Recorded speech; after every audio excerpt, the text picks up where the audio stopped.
Hello students, आज का जो टॉपिक मैं ले रही हूँ वो क्रेब्स साइकिल है।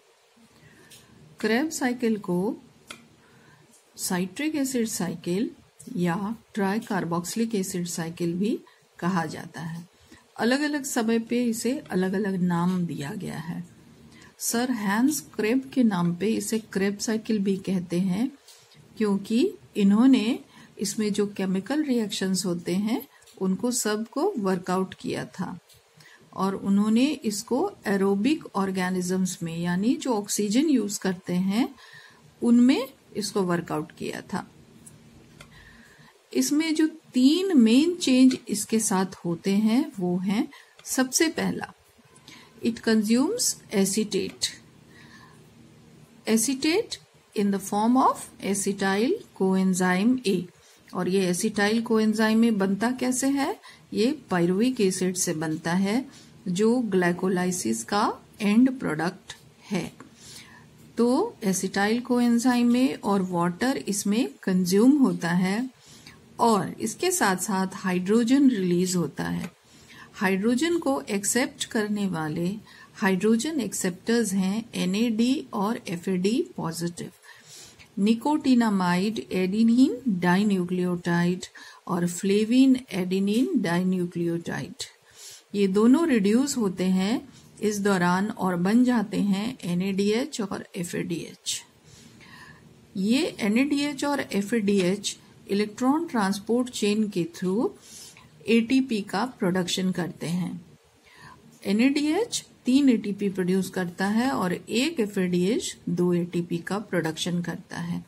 ये क्यों ऐसा प्रोड्यूस करता है?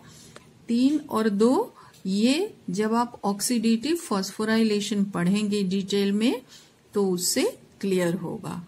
अभी के लिए इतना ही याद रखना है कि NADH 3 ATP प्रोड्यूस करता है और FADH 2 ATP प्रोड्यूस करता है। CO2 भी इसका एक वेस्ट प्रोडक्ट रहता है। सेल रेस्पिरेशन यानी ग्लूकोज का ब्रेकडाउन, ये 4 स्टेजेस में कंप्लीट होता है। सबसे पहला स्टेज होता है ग्लाइकोलाइसिस का। ग्लाइकोलाइसिस में ग्लूकोज ब्रेक करता है पायरुविक एसिड में और एक ग्लूकोज 2 पायरुविक एसिड बनाता है और इस दौरान 8 ATP जनरेट होते हैं। इसका जो सेकेंड स्टेज है वो है oxidation of pyruvic acid. Pyruvic acid जो बना ये माइटोकॉन्ड्रियल मैट्रिक्स के अंदर चला जाता है और वहां पे ये एसिटाइल कोएंजाइम A बनाता है with addition of coenzyme A। यहाँ पे भी 6 ATP जनरेट होता है।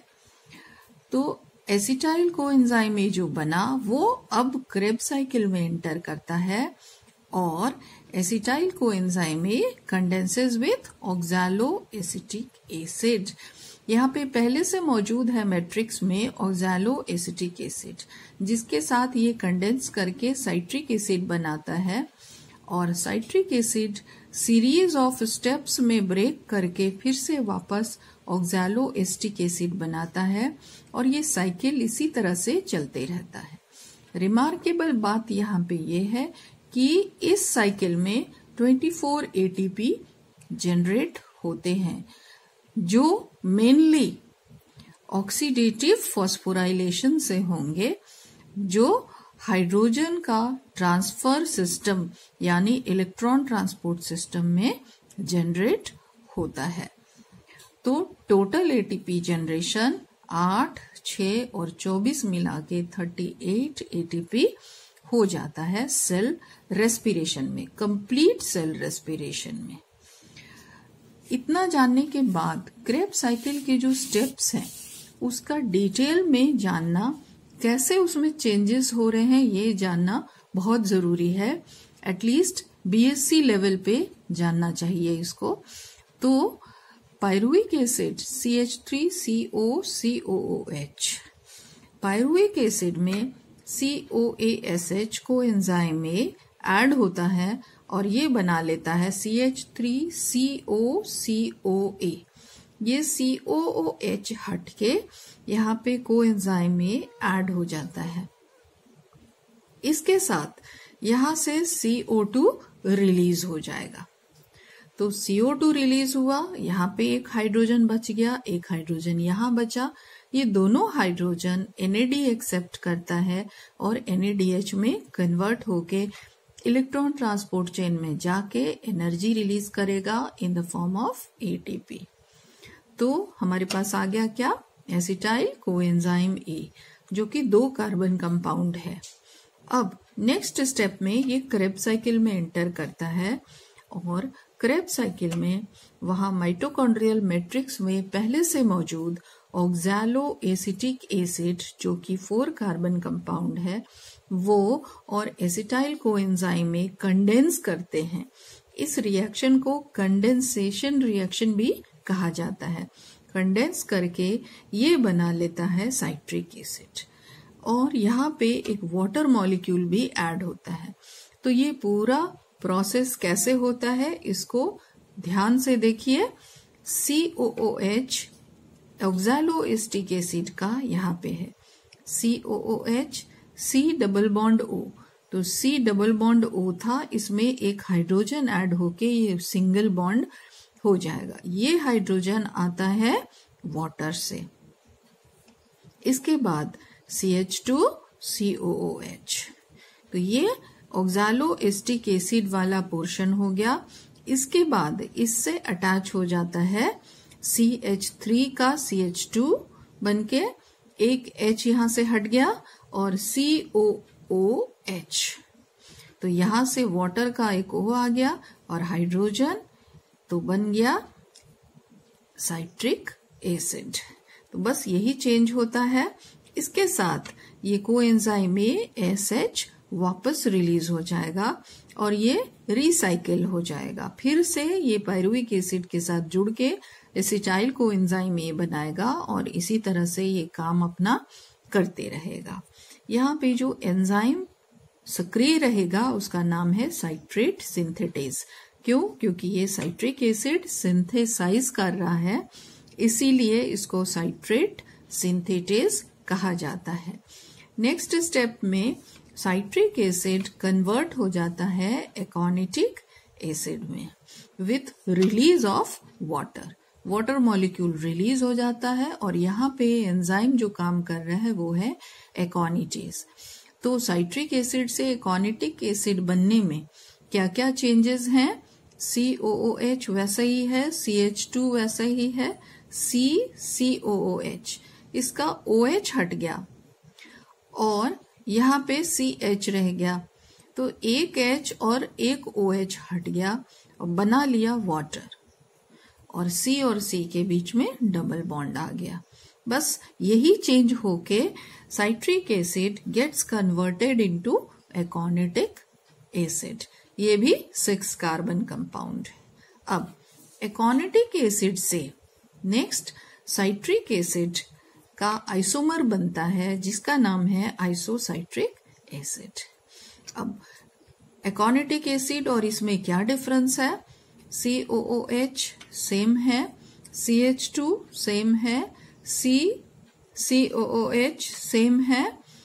एक्स्ट्रा में इसका जो डबल बॉन्ड था वो टूट जाता है और यहाँ पे ऐड हो जाता है हाइड्रोजन और इधर ऐड हो जाता है हाइड्रोक्साइल यानी OH group from water. Water जो ऐड हो रहा है वही यहाँ पे ऐड होते हैं H और OH और डबल बॉन्ड टूट जाते हैं। तो अब बन गया आइसोसाइट्रिक एसिड।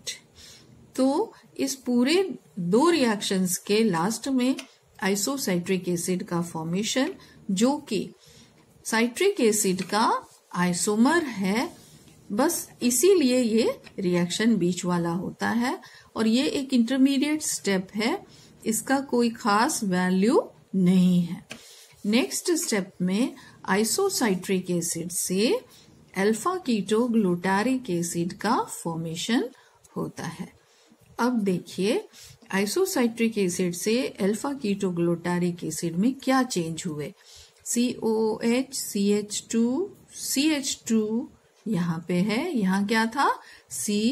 COOH और H।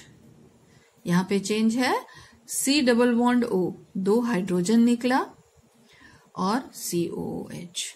तो क्या चेंज हुआ, यहाँ से CO2 निकल जाता है, कार्बन डाइऑक्साइड। और यहाँ पे जब डबल बॉन्ड बना तो हाइड्रोजन निकला। ये हाइड्रोजन NAD एक्सेप्ट करके इलेक्ट्रॉन ट्रांसपोर्ट चेन में चला जाता है और ATP का प्रोडक्शन करेगा और आइसोसाइट्रिक एसिड से अल्फा कीटो ग्लूटारिक एसिड बन गया। इसको अल्फा कीटो इसलिए बोलते हैं क्योंकि अल्फा पोजीशन कार्बन पे कीटोन ग्रुप आ जाता है, इसलिए इसका नाम पड़ा है अल्फा कीटो ग्लूटारिक एसिड। अब अल्फा कीटो ग्लूटारिक एसिड से नेक्स्ट स्टेप में बनता है सक्सिनाइल कोएंजाइम A। तो इन दोनों में क्या डिफरेंस है, COOH, CH2, CH2, C double bond O same है, SCOA, यहां से COOH हट गया और कोएंजाइम ASH का COAS ऐड हो गया। तो 2 चीज हुआ, 1 और 2 हाइड्रोजन निकला जिसको NAD ने एक्सेप्ट किया और एक CO2 भी निकला। तो CO2 कार्बन डाइऑक्साइड जनरेट हुआ और NAD रिड्यूस हुआ, इलेक्ट्रॉन ट्रांसपोर्ट चेन में गया और इसके साथ 5 carbon compound alpha keto glutaric acid convert हो गया 4 carbon compound succinyl coenzyme A में। यहाँ पे जो एंजाइम काम कर रहा है उसका नाम है अल्फा कीटो ग्लूटारेट डिहाइड्रोजिनेज। क्यों? क्योंकि यहाँ पे डिहाइड्रोजिनेशन रिएक्शन हो रहा है, हाइड्रोजन रिलीज हो रहा है और हाइड्रोजन एक्सेप्टर यहाँ काम कर रहा है। नेक्स्ट स्टेप में सक्सिनाइल कोएंजाइम A से बनता है सक्सिनिक एसिड। इसमें और इसमें क्या डिफरेंस है, COOH, CH2, CH2 same, COOH यहाँ पे OH ऐड हो गया, कहाँ से आया, वाटर से आया, वाटर यहाँ पे ऐड हो रहा है तो वाटर का OH यहाँ पे ऐड हो गया और रिलीज क्या हो गया, SCOA यानी COASH, हाइड्रोजन इसको यहां से मिल गया। तो कोएंजाइम A रिलीज हो गया और यहाँ पे एसिडिक ग्रुप आ गया, यानी 2 एसिडिक ग्रुप हैं इसमें, फर्स्ट और लास्ट पोजीशन पे बन गया ये सक्सिनिक एसिड। लेकिन एक बहुत ही इंपॉर्टेंट चेंज यहाँ पे होता है, वो है फॉस्फोराइलेशन का, फॉस्फेट का एडिशन। एक कंपाउंड है ग्वानोसिन डाइफॉस्फेट GDP जो इनऑर्गेनिक फॉस्फेट को एक्सेप्ट करता है PI और बन जाता है GTP, ग्वानोसिन ट्राइफॉस्फेट। अब ये guanosine triphosphate energy rich bond रखे हुए है जो कि अपनी एनर्जी ट्रांसफर कर देता है ADP को और वो कन्वर्ट हो जाता है ATP में, एडिनोसिन ट्राइफॉस्फेट। तो यहाँ पे ATP का डायरेक्ट जनरेशन हो रहा है, डायरेक्ट फॉर्मेशन हो रहा है, बाकी सब जगह NAD या FAD के माध्यम से इलेक्ट्रॉन ट्रांसपोर्ट चेन में जाके एनर्जी जनरेट हो रहा है, लेकिन पूरे क्रेब साइकिल में सिर्फ एक जगह ATP डायरेक्टली जनरेट हो रहा है। अब सक्सिनिक एसिड से जो नया बनता है कंपाउंड वो है फ्यूमेरिक एसिड। सक्सिनिक एसिड भी 4 कार्बन है और फ्यूमेरिक एसिड भी 4 कार्बन कंपाउंड है। तो डिफरेंस क्या है, COOH CH2 है यहाँ पे, यहाँ CH हो गया और यहाँ पे भी CH हो गया, यानी 2 हाइड्रोजन निकले और कार्बन कार्बन के बीच में डबल बॉन्ड बन गया। बस दोनों में यही डिफरेंस है, जो 2 हाइड्रोजन निकले यहाँ पे हाइड्रोजन एक्सेप्टर है FAD, flavin adenine dinucleotide. और फ्यूमेरिक एसिड जो बन गया तो उसके बाद नेक्स्ट स्टेप में फ्यूमेरिक एसिड से मैलिक एसिड का फॉर्मेशन होता है।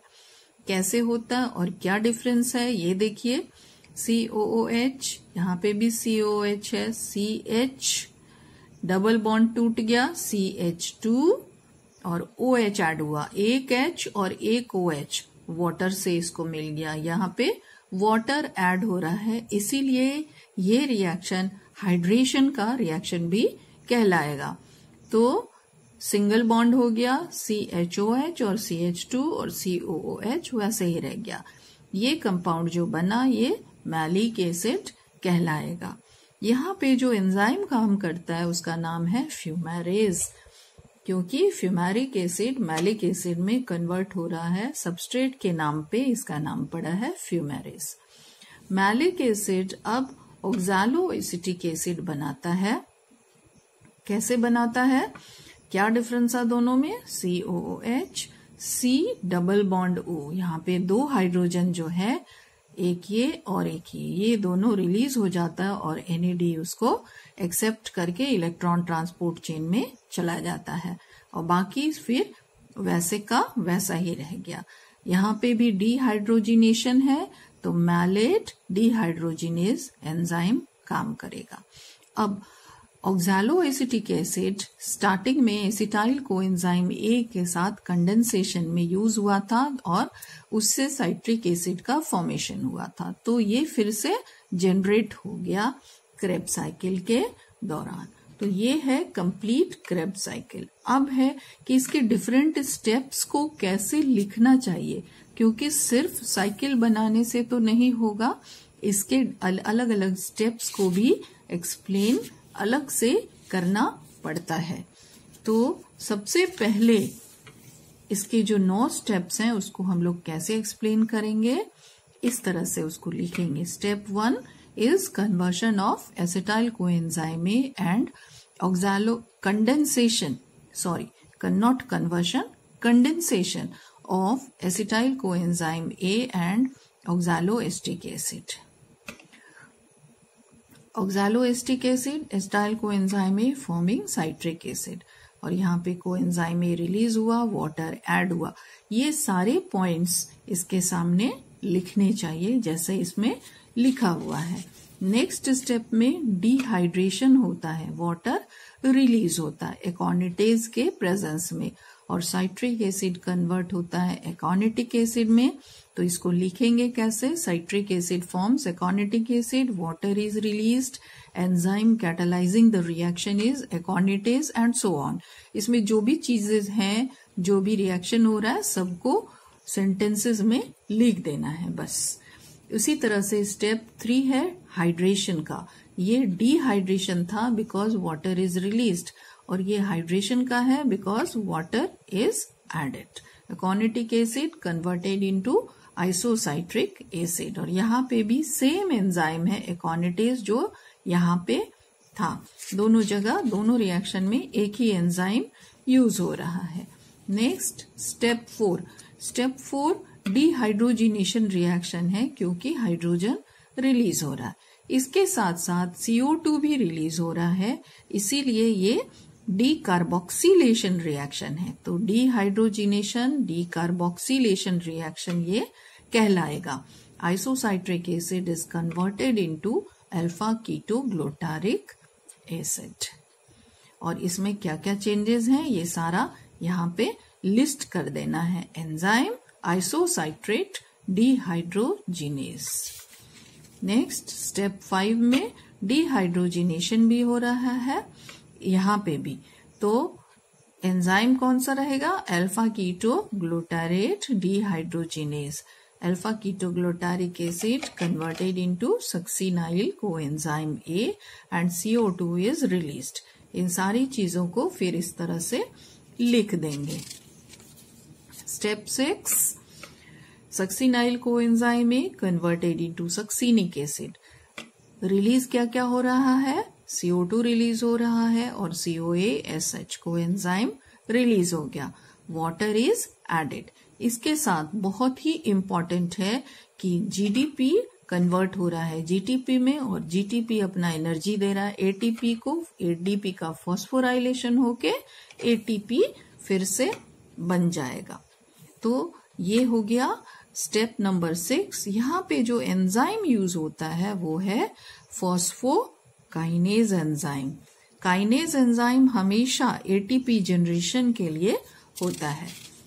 Step 7, succinic acid converted into fumaric acid. यहाँ पे भी डिहाइड्रोजिनेशन है, तो इसीलिए एंजाइम का नाम सक्सिनेट डिहाइड्रोजिनेस। फिर next step, fumaric acid converted into malic acid, water is added और एंजाइम है फ्यूमेरेस। तो ये सारी चीजें लिख देने हैं अपने वर्ड्स में, उसको लिख दीजिए। Step 9, malic acid converted into oxaloacetic acid in presence of malate dehydrogenase, और यहाँ पे डिहाइड्रोजिनेशन हो रहा है, NAD is acceptor of hydrogen. इसी तरह से इसके सारे स्टेप्स लिख देंगे। उसके बाद lastly energy production in Krebs cycle, इसका अलग से हमेशा कैलकुलेशन होना चाहिए कि कितना एनर्जी प्रोड्यूस हुआ हर एक स्टेप में। तो पायरुविक एसिड जब एसिटाइल कोएंजाइम A बनाया, वहां पे NADH रिड्यूस हुआ, और क्योंकि ये 2 था तो इसीलिए 3 × 2 6 ATP। उसी तरह से आइसोसाइट्रिक एसिड अल्फा कीटोग्लूटारिक एसिड में कन्वर्ट होके 6 ATP बनाएगा, और alpha ketoglutaric acid succinyl coenzyme A में कन्वर्ट होगा तो 3 × 2 6 ATP बनाएगा। सक्सिनाइल कोएंजाइम A जब सक्सिनिक एसिड बना रहा है तो 2 GTP प्रोड्यूस हो रहा है और उससे 2 ATP का प्रोडक्शन हो रहा है। सक्सिनिक एसिड फ्यूमेरिक एसिड जब बना रहा है तो वहां पे FADH बन रहा है, और ये FADH 2 × 2 4 ATP का प्रोडक्शन करेंगे क्योंकि 2 FADH है। फिर 2 मैलिक एसिड जब ऑक्सैलो एसिटिक एसिड बनाया 2, तो जस्ट डबल 3 × 2 6 ATP। तो टोटल जब इसको हम लोग करेंगे तो 30 ATP क्रेब साइकिल का प्रोडक्शन हो रहा है। और इसके बाद अगर हम ग्लाइकोलाइसिस में 8 ATP का प्रोडक्शन जोड़ दें तो एक ग्लूकोज के ब्रेकडाउन में 30 + 8 38 ATP का प्रोडक्शन होता है। That's all. Thank you.